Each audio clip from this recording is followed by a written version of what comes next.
नाज़िन board के वहकरे में बुढ़ी वियल खैरपुर नाथन शाह शहर में शेख बिरादरी तोड़े समाजी नौजवान मुतासरन के अकेलो नाहे छड़ियो। ॾुखिये वक्त में शहर अंदर मौजूद मानुन के पक्की पकाई मानी खाराइण जो सिलसिलो शुरू कियो वियो आहे। पेश आहे मोहम्मद असलम शेख जी हीअ रिपोर्ट। खैरपुर नाथन शाह जे बुॾल शहर में शेख बिरादरी ऐं शहर जे समाजी तंज़ीम जे नौजवाननि पारां शहर में मौजूद शहरनि खे हिन मुश्किलात वारी घड़ीअ में अकेलो न छॾियो। शहर जो गैस बंदि थियण खां पोइ शहरी तकलीफ़ में मुब्तला थी विया ऐं उन ॾुखे वक़्त में शेख बिरादरी पारां शेख मोहल्ला में हर रोज़ पकी पकाई मानी खाराइण जो सिलसिलो जारी रखियो, जिथे शहर में मौजूद गरीब तोड़े हर तबके सां वास्तो रखंदड़ अची पंहिंजी मानी वसूल कंदा रहिया।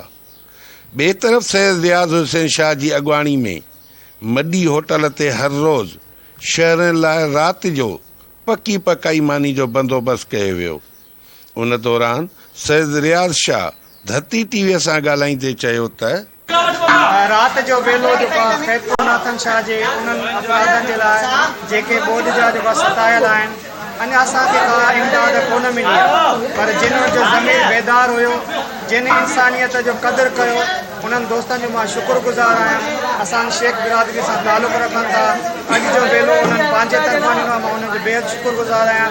धरती ते जेको आहे टेलीविज़न वारनि जो शुक्रगुज़ार आहियां, जेको असां हिन सिलसिले खे कवर करे रहियो आहे।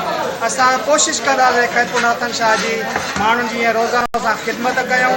अलाह साईं असांजी तौफ़ीक़ ॾे ऐं जेके मुख़य्यर आहिनि उन्हनि खे बि तौफ़ीक़ ॾे त हिन कार्य ख़ैर में असां सां ताउन करणु फ़रमाइनि। महिरबानी।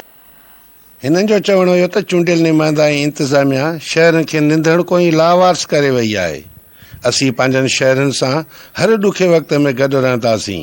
कैमरामैन राफ़े सां गॾु मोहम्मद असलम शेख, धरती टीवी, खैरपुर नाथन शाह।